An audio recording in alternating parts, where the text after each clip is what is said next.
Welcome to the Deep Dive. Today we're getting into something that honestly affects almost everyone in modern life. It's this hidden stress that comes from having endless possibilities. Yeah, it's a really crucial topic. We're diving into what's known as the paradox of choice. Right. And our mission today is to unpack this idea that having more choices actually makes us less happy, less satisfied. Which is completely counterintuitive, isn't it? Especially for driven people, maybe like many of you listening. We just assume more options equals better outcomes, more freedom, more choice. That has to be good. But the research, especially from Barry Schwartz, who really pioneered this, shows the opposite. Too many choices. It often leads to anxiety, sometimes even complete paralysis. We just freeze. And we really need to ground this in real-world situations. This isn't, just about picking toothpaste. Think about major life changes, a big career switch, moving. Or, and this is really relevant for some listeners, navigating something like recovery. You're suddenly faced with this overwhelming menu. Exactly. Dozens of therapies, different kinds of meetings, 12-step variations, holistic versus clinical. I mean, the list goes on. And that doesn't feel like liberating freedom. It feels like, well, frankly, it can feel terrifying. Crippling anxiety. That anxiety is the paradox. If you look back historically, a lot of progress was about making life simpler, right? Reducing the effort needed for basic necessities, specialization, the general store. These things actually reduce choice in a way. They streamline things, but now the pendulum has swung completely the other way. We're drowning in variety. And while that seems like a good thing, like, look at all this abundance, there's this hidden dark side. Decision paralysis, you mentioned. The sheer mental effort of filtering everything. And that nagging feeling, even after you choose, that maybe you missed the better option. Option Z might have been the magic bullet, not the option A you picked. It breeds dissatisfaction. So that's our goal today. Let's unpack why this happens. Why does unlimited choice stress us out? What's the psychological toll of all the paths we don't take? And crucially, we want to give you some tools. Real psychological behavioral strategies to help you step off that treadmill of searching for the absolute perfect path. Yeah, how to actually commit to a path that's, good enough and find some peace with it. Okay, so let's start with the basics. Our brains, one thing they're constantly doing, maybe without us even realizing it, is filtering. Absolutely fundamental. I mean, imagine if every single sight, sound, piece of information got equal attention. We couldn't function. We'd be completely overwhelmed. So the brain is built to screen stuff out. But that filtering system gets put under immense pressure when the number of choices just explodes, right? Exactly. And the research points to a particular personality type that's especially vulnerable here. They call them maximizers. There's actually a scale, the maximization scale, to measure this. And I think we all know someone like this, or maybe we're all like this sometimes. They don't just want a good outcome. They need the absolute best possible outcome. Mm-hmm. They feel this deep need, almost an obligation, to explore every single angle, every possibility, before they can possibly commit to anything. So it's not just about wanting a decent job. It's needing to know they vetted every other potential job, even hypothetical ones, before accepting one. Precisely. The scale looks at things like, 1, how difficult they find making decisions. They really struggle to just, pull the trigger. 2, how much time and energy they spend researching options they might never even seriously consider. And the third one sounds like the real killer. It often is. It's the high level of post-decision regret. They're constantly thinking, what if? Even if they're reasonably happy with what they chose, say, their current job, there's this nagging feeling they should still be on the lookout for something better. They're always comparing against imagined alternatives. That constant what if, that mental scanning, it must be exhausting. It adds this huge psychological weight. It really does. Because it's not just the options themselves, it's the trade-offs. Every potential path you consider comes with things you gain and things you lose. Yeah. And the more options, the more complex those trade-offs become. Can you give an example of how that changes things? Sure. Think about, say, choosing a smartphone maybe 5-10 years ago versus today. Back then, maybe 3 main models. You compared camera, battery life, maybe price. Simple enough trade-offs. Right. Pretty straightforward. Today, you've got dozens of models. But it's not just the phone. It's the ecosystem, the cloud storage, the payment plans, the accessories, the compatibility. The number of things you're implicitly trading off against each other explodes. So the final choice feels less like, yay, I got a great phone, and more like, okay, I sacrificed this feature for that one, and gave up that ecosystem for this compatibility. Exactly. It feels more like a complex, slightly painful compromise than a clear win. And that connects directly to this core economic idea that's really psychological here, opportunity costs. Not about money, though, right? No. We're talking emotional cost. Precisely. Opportunity cost is the value of the next best alternative you didn't choose. You can't really judge how good your choice is just by looking at it alone. Its real psychological cost includes the benefits of the thing you gave up to get it. Okay, make that concrete. How does that play out in a big life decision like the recovery path example? Okay, so you're choosing Path A, local, community-based, maybe a standard 12-step program, familiar support network nearby. Path B, an intensive specialized therapy program, but it's across the country.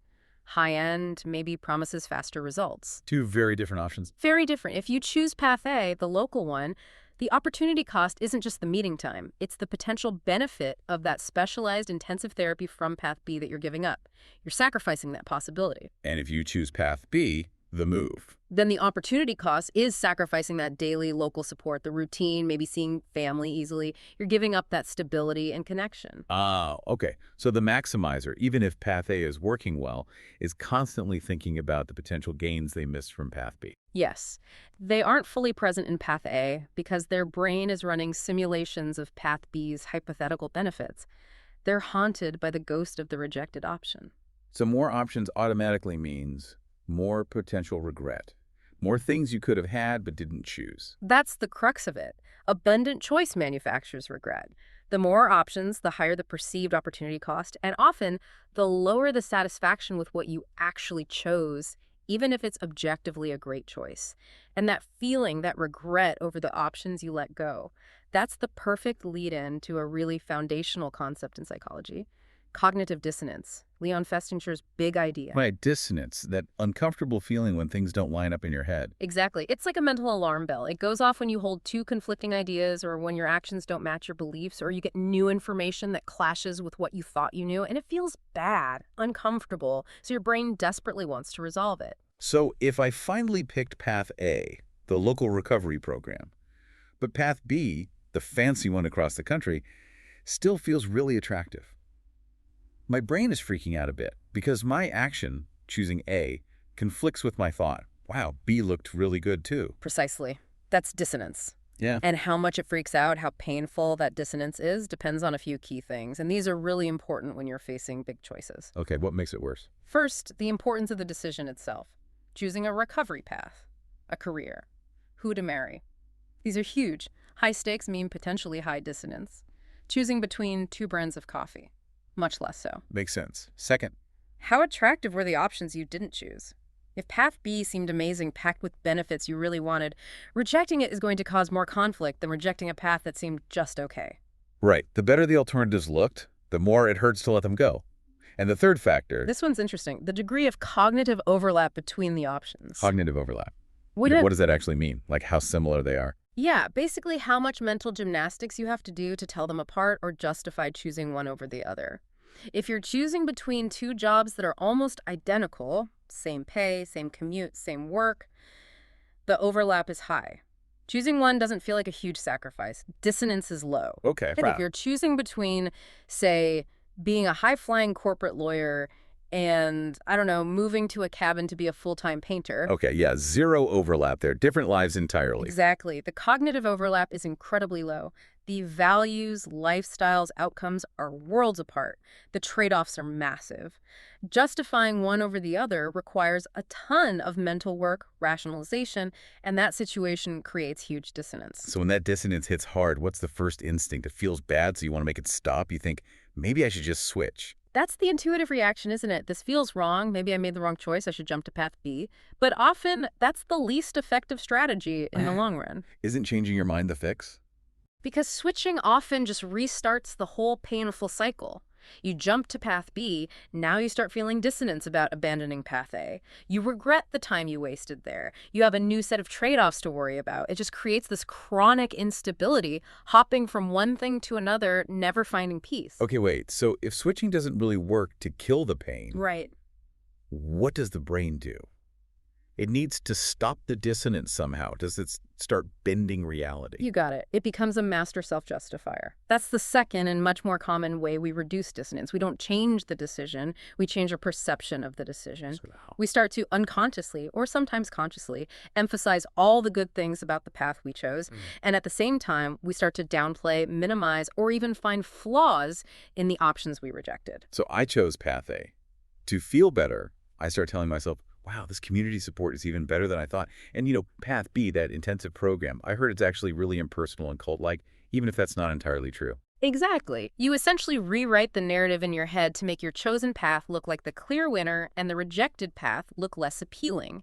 You edit your memory of the options to reduce the internal conflict. Huh. But isn't there a danger there? If I'm actively distorting my view of path B just to feel better now, I might miss learning something valuable from it later. Or I might stick with path A even if it does develop real problems, because I've convinced myself it's perfect. That is the fundamental trade-off of self-justification. It buys you peace and resolves dissonance now, but potentially at the cost of accuracy or future learning. It's a bias. We see it all the time. The classic example is new car buyers. What do? After they buy a car, they suddenly become avid readers of ads and reviews for that specific car.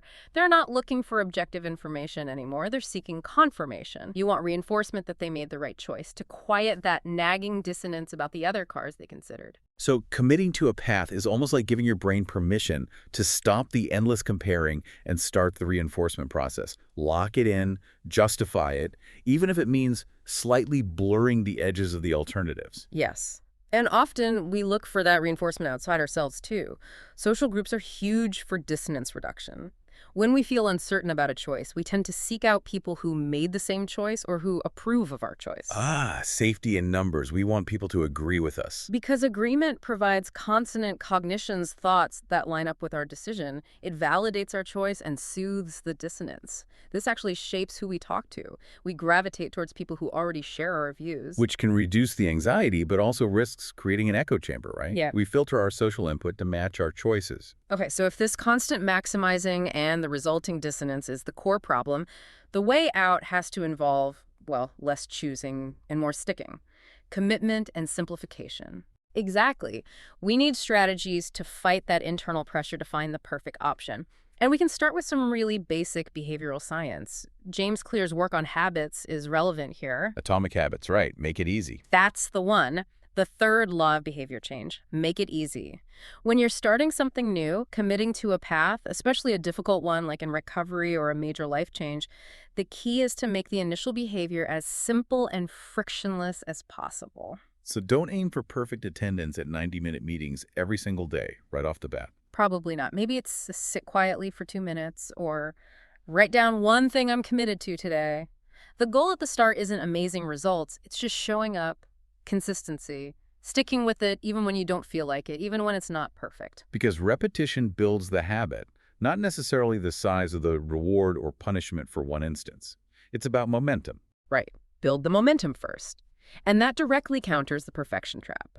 This constant striving for the absolute best, the flawless choice. It's not just unhelpful, it can be actively damaging. There's a fascinating, if slightly strange, illustration of this from neurobiology. Ivan Pavlov's lab. Pavlov, like the dogs and the bells. The very same. But this wasn't about salivation directly. It was an experiment by Shinger Krestovnikova in his lab involving dogs learning to tell shapes apart. Okay, shapes. How does that relate to choice paralysis? Well, they conditioned a dog to respond differently to a clear ellipse, say, one with its axes in a 2-to-1 ratio versus a perfect circle. The dog learned this distinction easily. Stable pathway formed in the brain. Got it. Ellipse good, circle bad, or vice versa. Something like that. Then they started making the ellipse more and more like the circle. So the ratio went from 2.1 to maybe 3.2, then 4.3, getting progressively harder to distinguish. The ellipse got rounder. Forcing the dog's brain to make finer and finer distinctions, like us trying to pick between two almost identical job offers or recovery paths. Exactly. They were pushing the limits of its ability to differentiate. They finally reached a point where the ellipse was incredibly close to the circle, a ratio of 9-to-8, visually almost identical. And what happened? Did the dog just guess? Worse, its nervous system essentially broke down. Not only could it not learn the new superfine 9.8 distinction, but something really critical happened. All the previous, easier distinctions it had learned disappeared too. It lost the ability to reliably tell even the original, obvious 2.1 ellipse from the circle. Whoa. So trying too hard to make the impossible distinction actually wiped out the stable knowledge it already had. Precisely. The whole system collapsed under the strain of trying to achieve perfect, infinite differentiation. That's a powerful analogy. Chasing the perfect path, trying to split hairs between infinitesimally different options can actually make you lose the solid ground you already had. You unravel. It's a stark warning against maximization. The cure is to accept the 2.1 ellipse. Pick the path that is clearly distinct and good enough, and commit to it. Build your stability there. Okay, so you commit. You make it easy to start. Then what? Just stay there. No, then you need growth, but managed growth. This is where the Goldilocks zone comes in. Not too hard, not too easy? Just right? Exactly the idea. To stay motivated and engaged, you need challenges that are just slightly beyond your current ability. The research suggests the sweet spot is often around 4% harder than what you can already do comfortably. Just enough stretch to keep it interesting, but not so much that it triggers that breakdown anxiety we just talked about. Right, and when you hit that balance, when the challenge perfectly meets your current skill level, that's when you can enter what Csikszentmihalyi famously called the flow state. Being in the zone, Yeah. totally absorbed. Yeah, time disappears, you're fully immersed, and the activity itself becomes the reward. You're not doing it for some external prize, you're doing it because the process of engaging, learning, and meeting that just right challenge feels intrinsically good. So by committing to one path, whether it's a recovery program, learning a skill, whatever, and finding that 4% growth zone, the commitment itself becomes rewarding. It stops feeling like a sacrifice of other options and starts feeling like this deeply engaging, fulfilling process. The search for better fades away because you're finding satisfaction right here in the flow of doing. And we need to really underscore the physical side of this, the toll on your nervous system.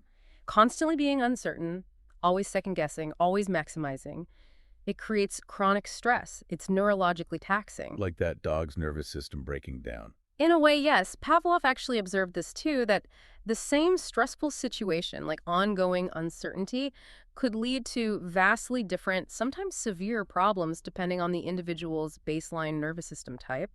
But the core issue is that the system is under constant unresolved strain. It craves stability. And in situations with high stress, maybe unresolved trauma, this constant scanning mode, always looking for the better option or the next threat, becomes habitual. That's a key insight, particularly from trauma work like Peter Levine's. He points out that things like hyperarousal, feeling constricted or frozen, helplessness, dissociation, these are actually normal, necessary survival responses to threat. Okay, normal responses. But they don't feel normal when they stick around. Exactly. They become traumatic symptoms only when they get stuck, when they become habitual and chronic. The body's alarm system is essentially jammed in the on position. And that prevents the kind of flexibility and ease you need to really commit to something or feel safe in the present.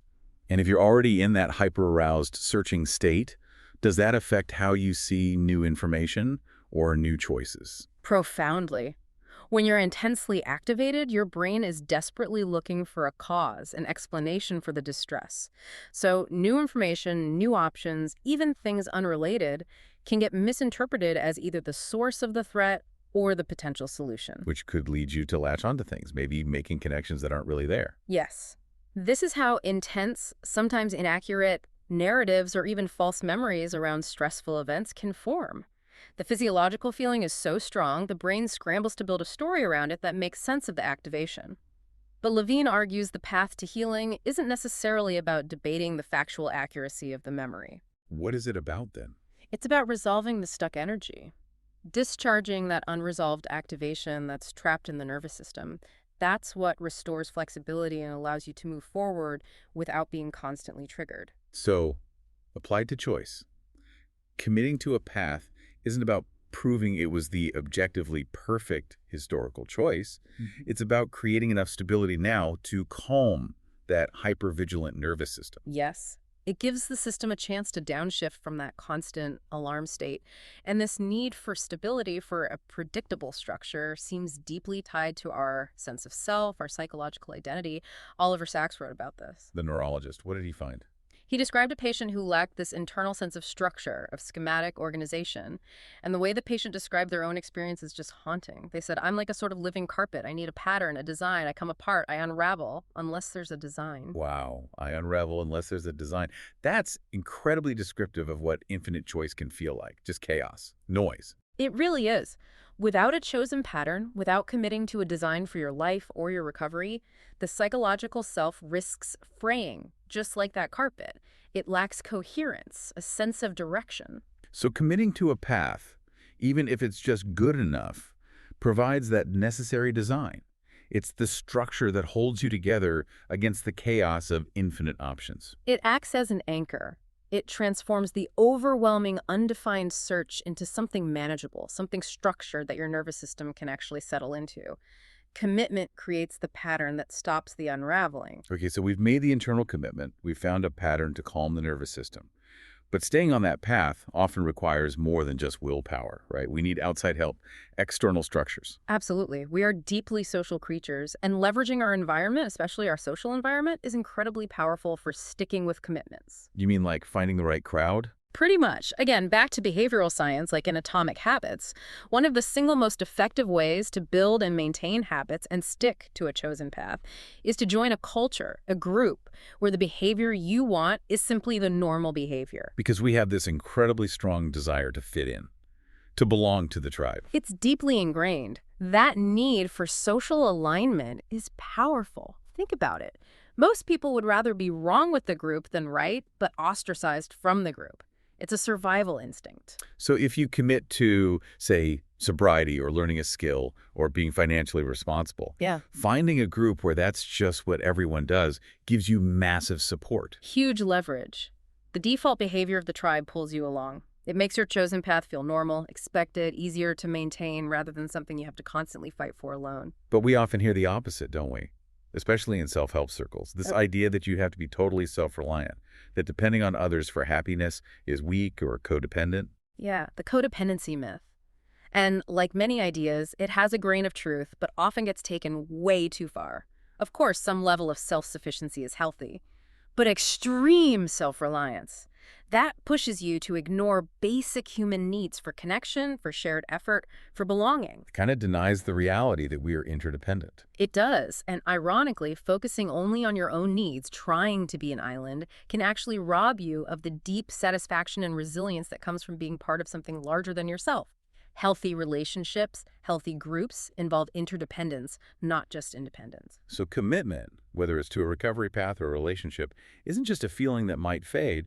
It needs to be more solid. Eric Fromm put it beautifully. He said, love, and I think this applies to commitment generally, should be seen primarily as an act of will, decision, and promise. Not just a fleeting emotion. Feelings come and go. The decision, the promise, the action provides the enduring structure. And acting on that commitment, especially in how we communicate with others involved in our path, reinforces it. Definitely. Think about relationships, which is a form of committed path.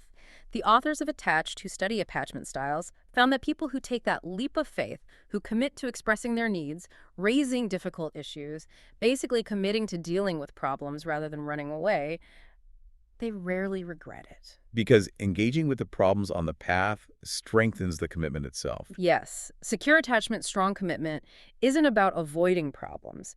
It's about having the willingness to stay and deal with the inevitable challenges that arise within that commitment. Instead of immediately thinking, uh-oh, a problem. Maybe I should switch back to maximizing, look for a perfect problem-free path. Which, as we've established, doesn't exist. Right. So that willingness to engage, to communicate, to work through issues here, that's the real mark of stable, healthy commitment. It says, I'm choosing to make this work rather than retreating into the endless, paralyzing search. #tag outro do. Okay, let's pull this all together for everyone listening. This paradox of choice, it's real. It's not just a theory. It's a source of genuine stress and friction in our lives. Trying to find the absolute best, the perfect maximized path, backfires. It leads to anxiety, that cognitive dissonance pain, and often just getting stuck. But the way out isn't more searching. It's the opposite. It's about commitment, simplification, and leaning on structure, both the internal patterns we create and the external support systems we build. The big takeaway here really is, embrace good enough. Find that stable functional path to 2.1 ellipse, not the impossible 9.81. Commit to it. And then actively use your environment, your social connections, to reinforce that choice. That's how you calm the nervous system and finally quiet that relentless search. Find peace in the path you're on, not in the infinite paths you're not. So we want to leave you with one final thought, a really practical tool, actually, designed specifically to help you navigate this anxiety of choice, especially when the stakes feel high. It's called the pre-mortem. I love this strategy. It's about proactively shifting your focus from finding the perfect path to committing to the safest, most resilient path. It helps fight that selection bias where your emotions or the sheer number of options distort your judgment. Okay, how does it work? 2 steps. Kind of. First step is pre-commitment. This is crucial. Before you even look at all the overwhelming options, before the noise gets in, you write down your absolute must-have criteria. What does success on this path actually require? Maybe 3 non-negotiable things. Lock those in first. Get clear on the essentials before the shiny objects appear. Yeah. Okay, then the pre-mortem itself. Then you do this mental exercise. Imagine it's a year from now, and the path you chose based on those criteria has failed. Utterly, spectacularly. Now, your job is to list the top 3 reasons why it failed. Get specific, right? Right. Like what actually went wrong in this hypothetical future? Exactly. Was it lack of money? Did the social support dry up? Did you burn out because you set unrealistic goals? Was the core strategy flawed? Be concrete about the likely failure points. And then this is the powerful part. You use that list of potential failure points to build safeguards now, before you even start down the path. If lack of social support was a top failure reason, how will you build in guaranteed support structures from day one? If burnout was likely, how will you build in realistic expectations and breaks? So you're not trying to predict the perfect path anymore. You're anticipating the likely problems on a chosen path and building resilience against them from the start. You shift from worrying about missing out on theoretical perfection, maximization, to actively protecting the commitment you're making, resilience. You choose the path you can best safeguard. That feels much more proactive, much less anxious. So the question we want to leave you with is this. Thinking about your next step, your next commitment. What is the absolute minimal viable commitment, the simplest, easiest, most friction-free step you can take today to lock in that positive direction? Knowing that the pursuit of perfection isn't just futile, it's often the biggest obstacle to making any progress at all.